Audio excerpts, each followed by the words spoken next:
Hello viewers, so ni hapa tua hi inneipu Saint Thomas apakah seijui Saint Thomas chanchin hot keihet kam ke ni het kam kamana Donbut Thudoh ka anei ding ahi paova kai inneipu Donbut na keihet ding ahi ndo pandi ai te ai lem Thudoh Donbut na khat na hi question number 1 na chuna Donbut na Thudoh khat na chu koizia India hi Christian anei kipan ham India hi pakai seijui Saint Thomas akho na Christian lhung kipan ahi.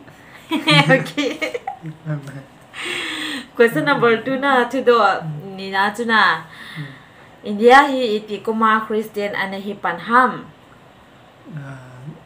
India hi 52 AD kum Kerala gam kaya Malabar this one coastal Mali karna kum kara ganora kupmu Christian ana kipan ahi. Komuna anei kipan. Komuna kipan. Okay. Donbut thum na Thudoh thum na chuna 3 na chu 3 na chu question number 3 Saint Thomas hi aphungmin ipi ham. Saint Thomas hi Galilee gam Israel kon ahi. Okay. Question number 4 Thudoh lina chuna Saint Thomas aphungmin ipi ham. Saint Thomas aphungmin chu ahi li Judas ahi. Okay. Ai le Thudoh nga na chuna question number 5 na chuna Saint Thomas hi ipizia India hung ham. Saint Thomas hi pathen to sepong ling India hung ahi. Okay. Question number 6 Thudoh numbers Thudoh group na chuna Saint Thomas hi ipi mangcha India hung ham. 6 no. Group. Saint Thomas hi thupi chunga khong inaya India hung thung ahi. Kind of okay the hair not much clear. I'll repeat again. Question number 6 Thudoh group na chu Saint Thomas hi ipi mangcha India hung ham. You are not teacher ga. Saint Thomas hi thupi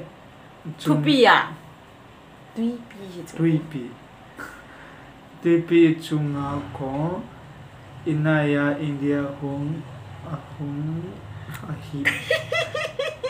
Tuipi chunga kon kare Saint Thomas not much clear. I will ask you again. Question number 6 Saint Thomas hi ipi mangcha India hung ham. Till end your life. Till end your life this question. We are talking to here here. Until less clear, I will ask you. Thudoh number 6 na Saint Thomas hi ipi mangcha India hung ham. Correct. I bolding now. Saint Thomas hi thupi chunga khong India hung ahi. Thudoh number 7 na chuna Saint Thomas nu lapa min ipi ham. Saint Thomas pa min ahi land of akho ahi anu ming ahi dokna tedora gelosio ahi. Okay. Thudoh 8 na chuna Saint Thomas itih Peng ham. Saint Thomas hi first century CE Galilee gam Peng ahi. What? I will question again.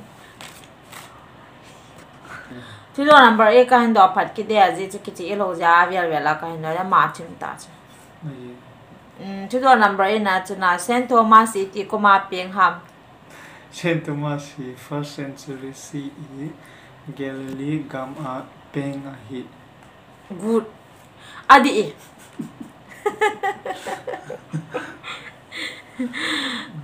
Thudoh number ko na chu na Saint Thomas itih koma thi ham Saint Thomas hi 21st December 72 AD a athi a hi henge adi eti tau te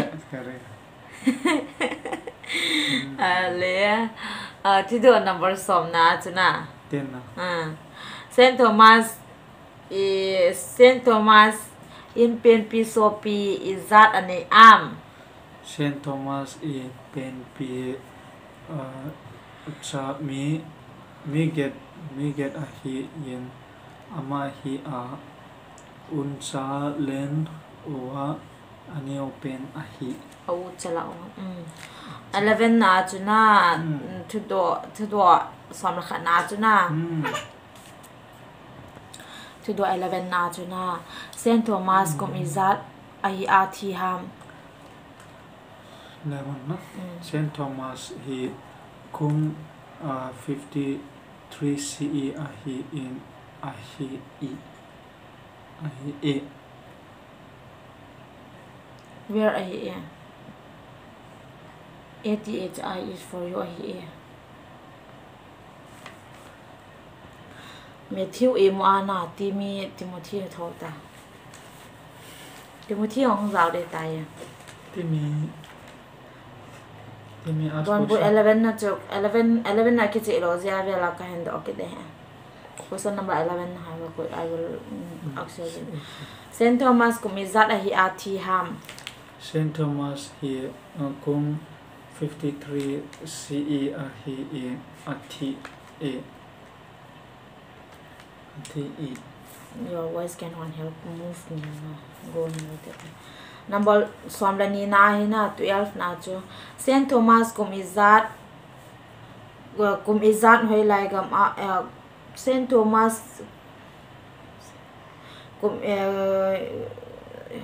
Saint Thomas kum ijat ahi hoilai gam athi ham Saint Thomas hi India gam a thi a hi sorry to your question right to your question na Saint Thomas hi hoilai gam athi ham katine to your answer again Saint Thomas hi India gam a thi a hi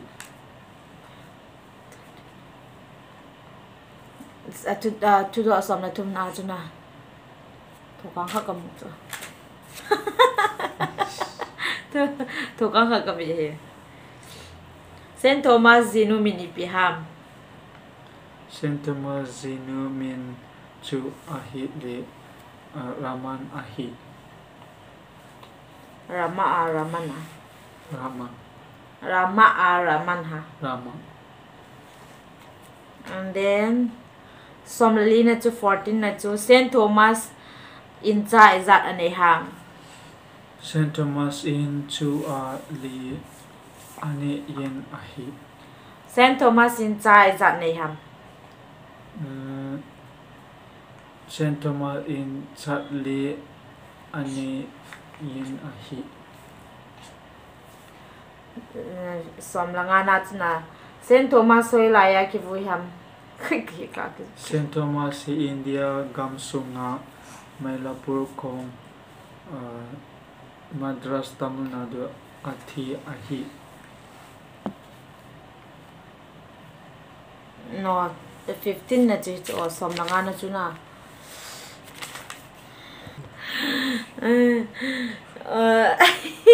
somlanga na chu Thudoh somlanga na kain do de te Saint Thomas hoilai ya ki vui ham Saint Thomas hi India gam sunga Mailapur kong Madras Tamil Nadu kiwi a hi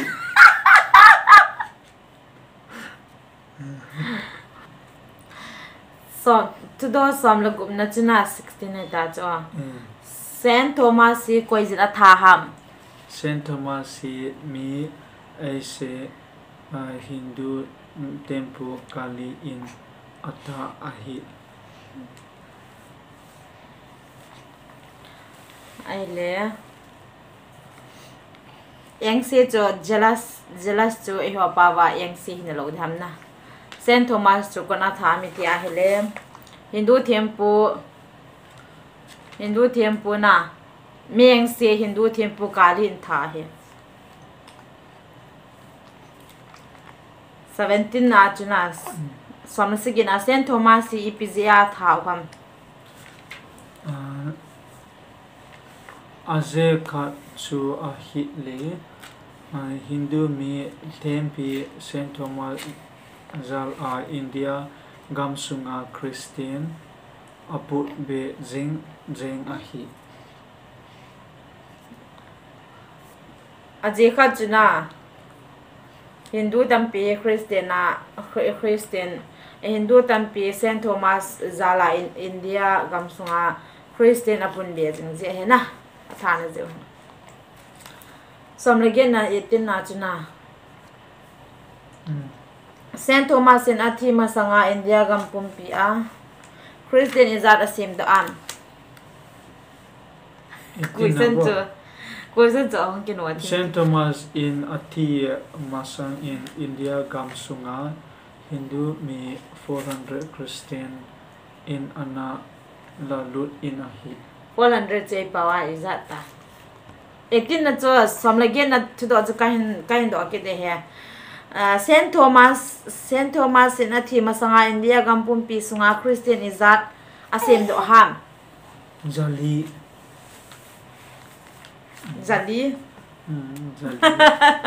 khatne thum jali for his itu falling pana jali achai na hi tai khai tai don bono samla kona chna Saint Thomas in itih zawa Christian ijat Saint Thomas itih zawana Christian ijat pungbe ham Saint Thomas na lujok wa part 2011 to India gamsung mi 26 million Christian apu being in ahi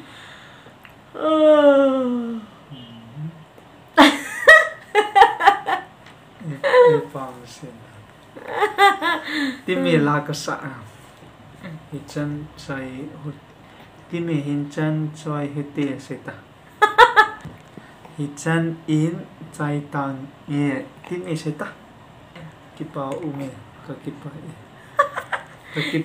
me tunin han vlog